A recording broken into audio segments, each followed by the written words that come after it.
Hi, everyone, and welcome to the Foster Files, a podcast about animal rescue and welfare. My name is Kelly, and every week I talk about issues surrounding animals in this country and to the people who are passionate about making their lives better. With me today is Brian Manni, founder and CEO of Pup O'Clock, a company that offers subscription boxes meant to strengthen the bond between dogs and the kids in their families. Hi, Brian. How's it going? Hey, Kelly, fantastic. Thank you for having me on. Yeah, absolutely. I am so excited to talk to you and have our listeners get to know your product. You and I got a chance to talk previously, but I am so excited to talk about Pup O'Clock with everybody. So, why don't you tell us a little bit about how you got started, how the company got started, and what you guys are hoping to accomplish? Excellent. Thank you so much. Just right off the bat, I wanted to mention that I'm not a vet or a trainer or an expert. The purpose behind building this was to keep kids and families engaged with their dog and realize all the great value that there is over time, and also work with shelters to hopefully lower abandonment rates and also donate back. So that's kind of what our movement is all about. So I started this we launched this 2 years ago almost. And what I wanted to do was kind of bring entertainment and education together. And I saw issues. I mean, tale as old as time. You have mom and dad taking care of a dog after 2 weeks. It happened when I was growing up with my sister promising to take care of the dog. And, and then the parents don't know really what to do with the dog. And so I wanted to build a tool so that the kids can be empowered to adopt responsibility first and foremost. And what better way to adopt responsibility than taking care of a dog? It's beneficial for the kid to build that discipline and consistency. And it's also obviously great for the dog too. So it helps the families and the community and so on and so forth. Um, so I took kind of the subscription model, kind of the Bark Box and Pup Box model, and I added or combined education, enrichment, and entertainment. So I wanted to make this kind of an entertaining adventure for the kids to go on to remind themselves each month to re-engage with their dog. So we have a vet that writes all of our educational content in conjunction with a canine enrichment expert who writes enrichment content. And then we coupled that with trading cards, comic books, animation, and all kinds of fun things to keep those kids and families engaged with their dog. So it's super different than just kind of a toy and treat box. I think it gets kind of grouped in there from time to time. So that's why I'm so thankful to talk to you, because it's got so many tentacles to it and so much value as it relates to, just building a new generation of puppy owners. So when you subscribe, everyone starts with a flagship box, which, as you know, I sent that to you. And that kind of sets the table for responsibility. It introduces our main characters, Dr. Daisy, Tori, who's our enrichment expert, and then Pup O'Clock himself, who's our main character. And then it comes also with a chore chart, a magnetic chore chart you stick on your refrigerator. And it tells you kind of how to keep accountable for your dog, water, taking your dog out, feeding your dog, things of that nature. It's just a basic blocking and tackling. And then also a responsibility contract, a gotcha certificate. So again, empowering the kids to say, okay, I own this process now, and giving them tools finally to be able to execute on that. And then the subsequent boxes are all fun themes. So there's always toys and treats in there. We have great product. We partner with Soda Pop, who's got great toys, but also enrichment product.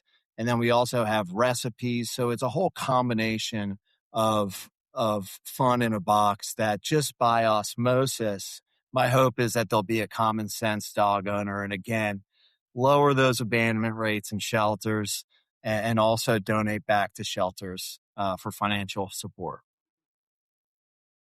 So, as you mentioned, you sent me a box and I was so excited to get it because originally I was thinking, well, I don't want him to waste a resource on me because I don't have a kid, even though I have a dog. And then I was like, well, wait a minute. I have a 6-year-old niece And I'm going to see her Easter weekend. And I'm going to take this box and I'm going to take my dog Cheese because her dog is a senior and, it's just a little bit different interaction level. But she loves our dog Cheese.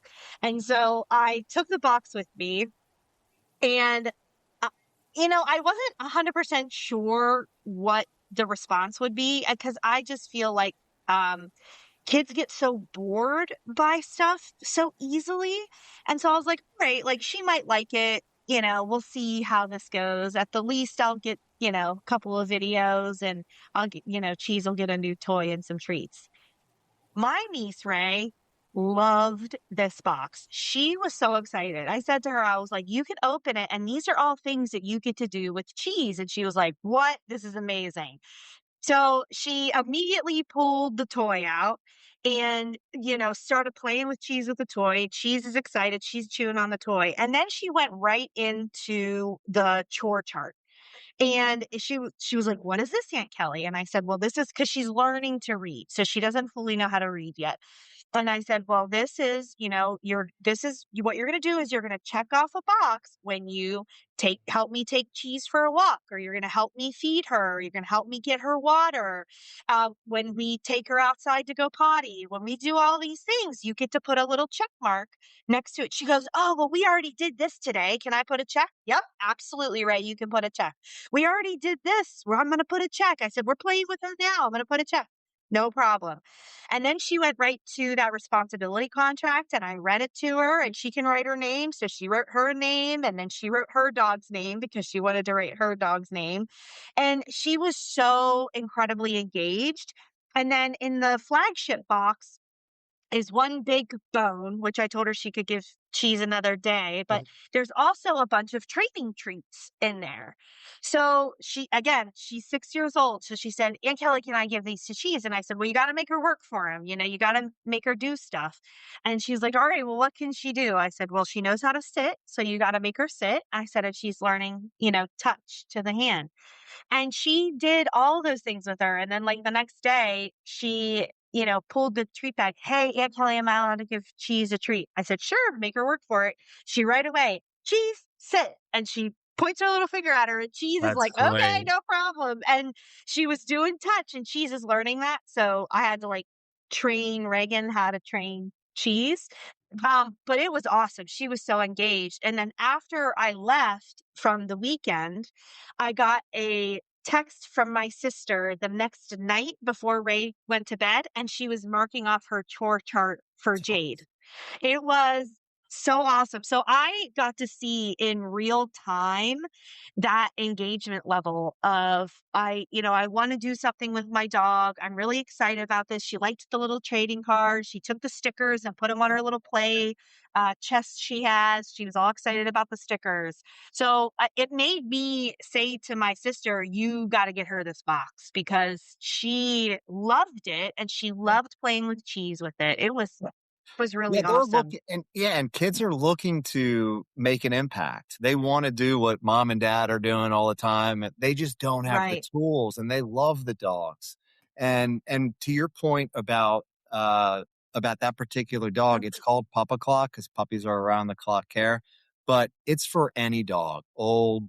young, all kinds of dogs. So that's awesome to hear, and I appreciate you doing that. Yeah. Yeah. So tell us about some of the things that are not in the flagship box. Like, what are some other things that people can expect as their subscription progresses? Absolutely. So the centerpiece of each of the boxes is a trading card, and it's a trading card of a real dog. We're trying to build out kind of like a Pokemon effect. And so I'll give you an example. We have our back to school box, which is I think the dog was a border collie, a herding dog, an intelligent dog. And just as a side note, all of these dogs that were accumulating throughout the different boxes, different trading cards, is going into our eventual animated series called The League of Pups. So that's going to be rescue dogs going out into the community and kind of teaching humans how to be better puppy owners and things of that nature. So it's kind of like Bluey or a Paw Patrol for the purpose of responsible pet ownership. But back to the back to school box, we teach kids crate training, kind of separation anxiety, what to do with your dog before school, after school, reading to your dog, doing homework with your dog, things of that nature, so that each month they have a different theme. And again, the trading card is the dogs, and they'll be able to collect that. But then also the toys are specific to that theme as well. And they go hand in hand with the different lessons that either Dr. Daisy writes or Tori writes. Um, so we've been collaborating with shelters for dogs or anyone that really has a passion for that human dog bond. We did, and we always want to put a mission to this particular theme. We don't want to just do kind of Valentine's Day or Thanksgiving. For example, in addition to back to school, we did a Deaf Awareness Month in September. So we actually I worked with someone that had a deaf dog. Quint was his name. So we want to just honor those kinds of dogs. We had in Thanksgiving, in our Thanksgiving box, it was actually Senior Pet Adoption Month, and we had a dog in a wheelchair. And so it's just really awesome. There's different themes. There's different lessons as a result of that theme. It always keeps the kids, hopefully, racing to the door each month to see who the character of the month is, collect the stickers, collect the card, but then also, again, just build that common sense 101 dog ownership knowledge so that they can accumulate that while just being entertained based on those themes too. And there's always bandanas. You can always count on bandanas, the training treats, because they go along with whatever the lessons are for that month. So we're having a ton of fun creating this and thinking kind of outside the box and really making it mission driven in addition to the fun themes. Another quick example is Halloween. We did Halloween in conjunction with Pitbull Awareness Month. So Halloween, scary, pit bulls, they get a bad rap. So Mhm. we want to celebrate those types of dogs and get the stigma off of some of those types of dogs and show people that those are great.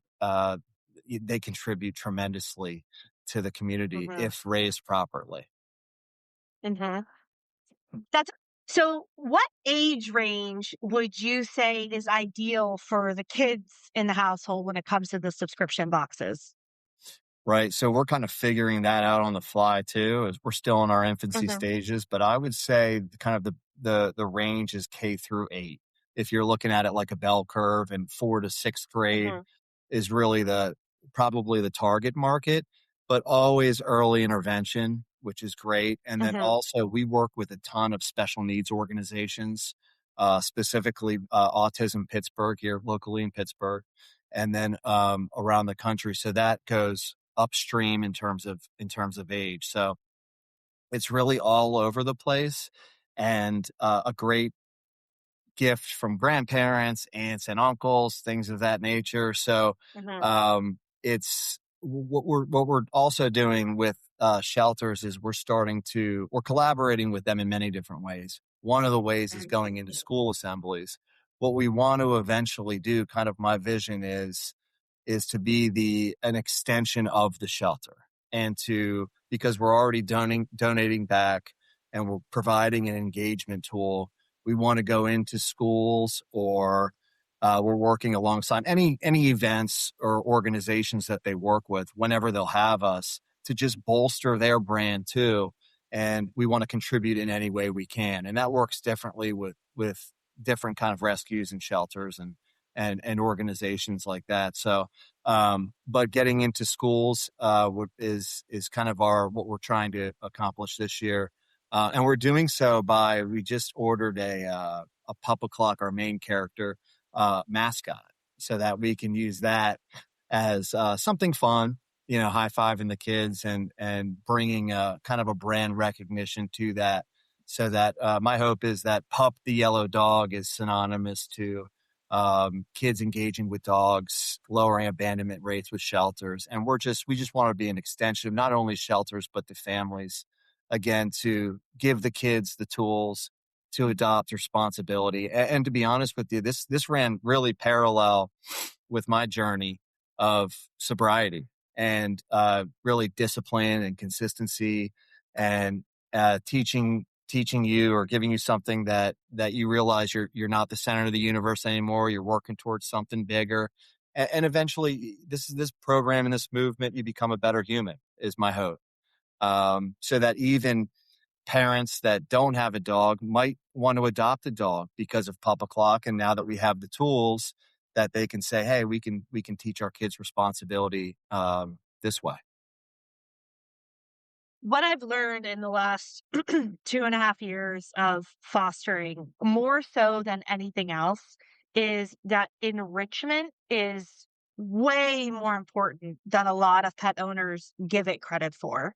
And when I think about my younger self in new and pet ownership, I was not enriching my dogs nearly enough. I mean, I tried. I did what I could. I loved my dogs. No one's saying that if you don't enrich your dogs, it doesn't mean that you don't love them.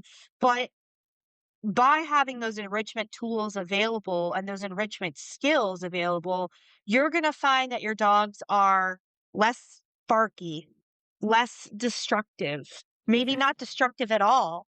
They're going to be much more willing to listen to you and cooperate with you and relax at the times that you want to relax. Like we know when we come home from work that if Max and our long-term foster and Cheese, our resident dog, don't get a walk and then don't get some like playtime and don't get some like chew time, then we're not chilling for the night until that happens because they're just going to drive us up a wall. So I love the idea of like starting because kids also want to be engaged with, right? Like it's not really much different. They need that enrichment as well. And so if you can kind of put those things together, it really gives you an opportunity to kind of have all those demanding little personalities in the household kind of working together towards the same goal.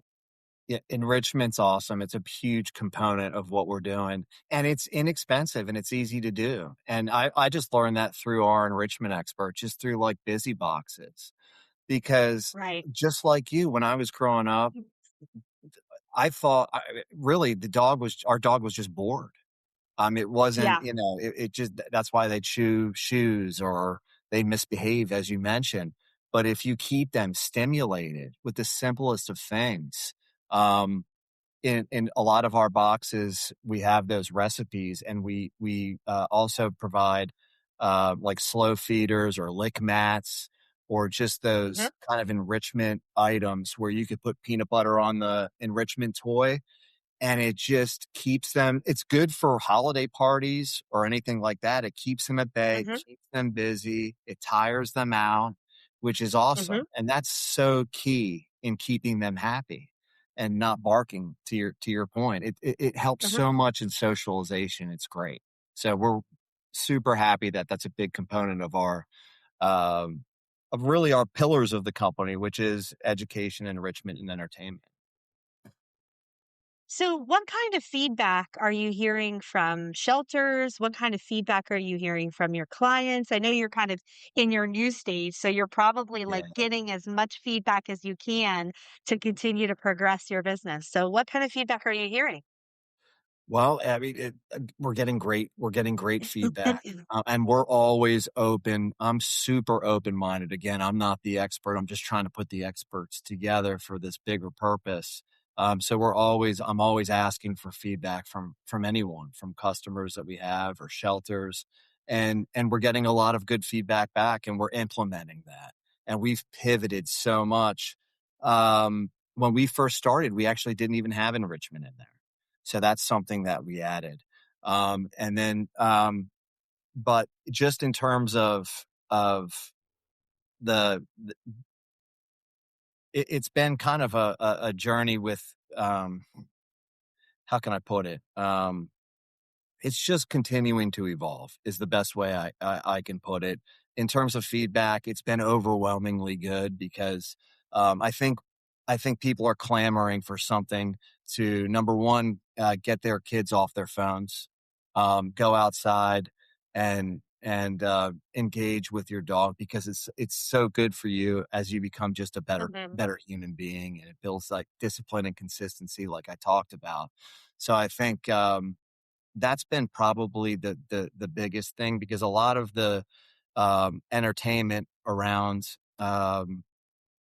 just entertainment in general isn't mission driven, isn't for the purpose of education. And that's kind of what I was looking at to begin with is combining those two things and making it fun to learn. And what better way than to take care of that living, breathing dog in your house. So that's pretty much been the overarching feedback is just the responsibility component of it and giving that those tools to the kids. And then we'll see as we go in terms of helping the abandonment rates and supporting events. And again, we're pivoting all the time. And as I mentioned, the enrichment and now with the mascot. And again, I'm all ears to I want this to be something where kind of anyone that wants to contribute can in terms of our customers and our partners.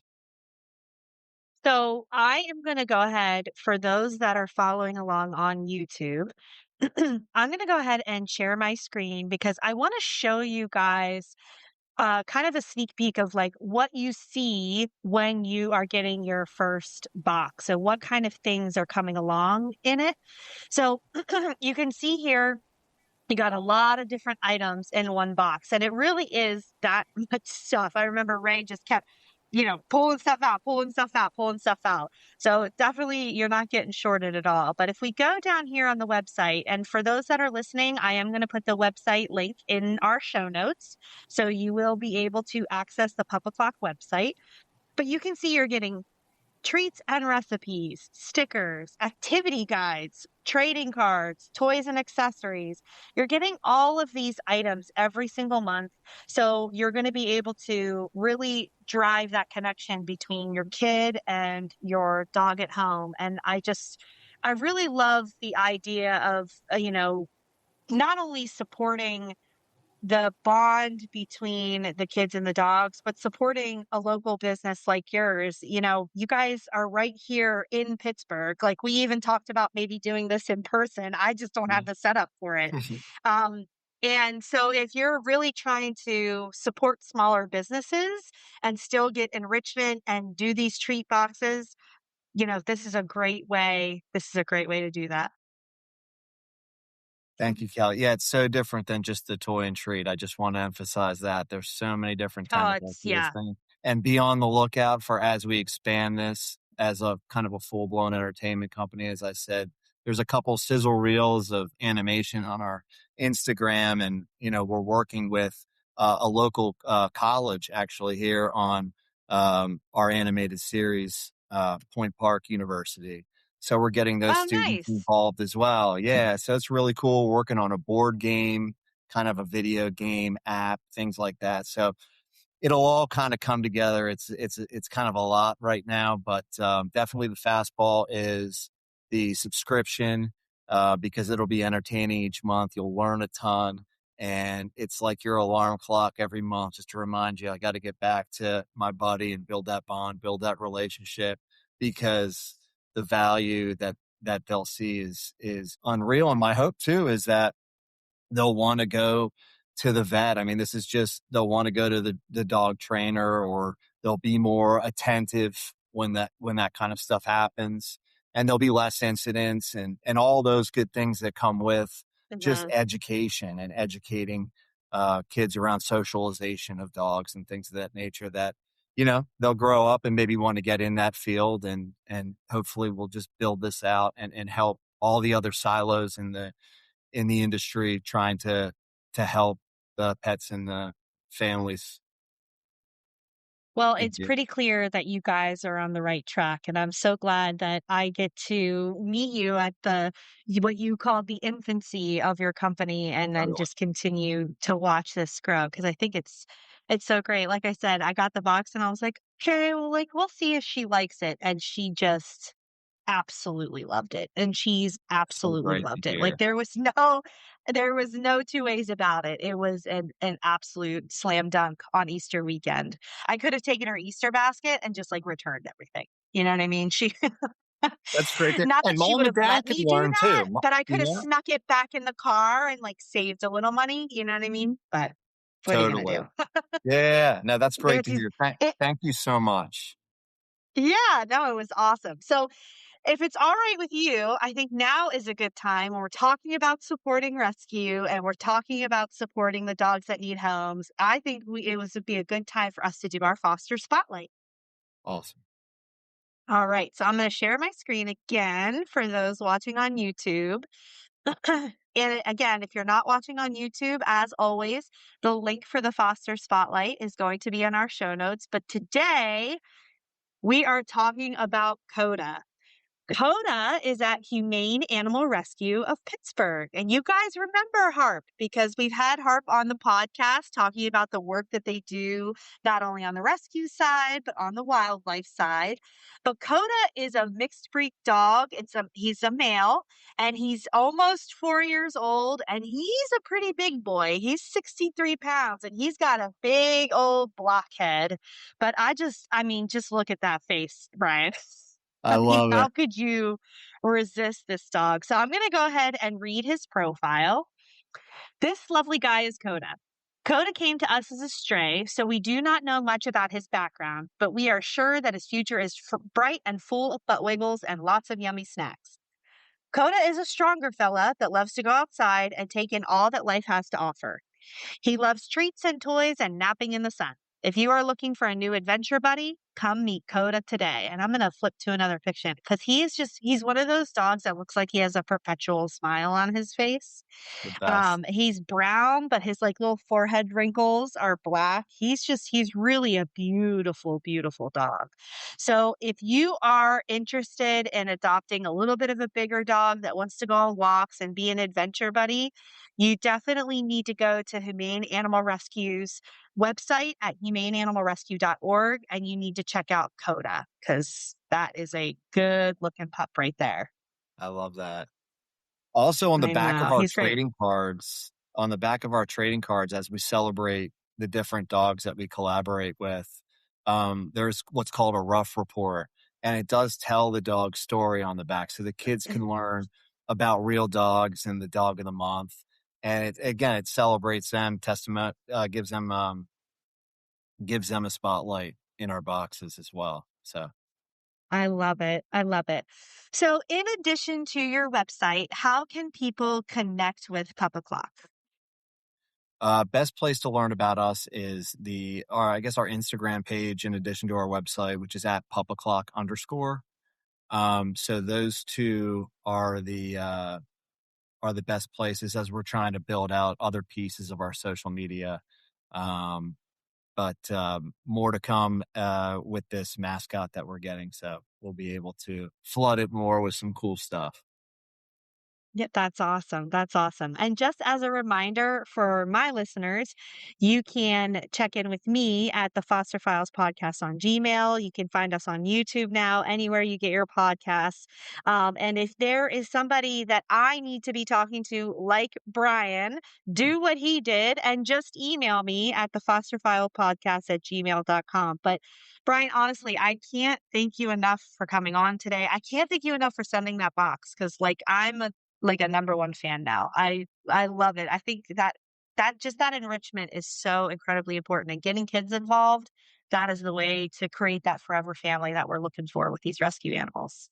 Thank you so much for having me on. This is the best way to get our message out there. Like I said, this is more of a movement, so it's tough to advertise, with all the other toy and treat boxes out there. So thank you so much for allowing me to come on. Thank you, Brian. And everyone, please remember, be kind to yourselves and be kind to animals. Have a great day.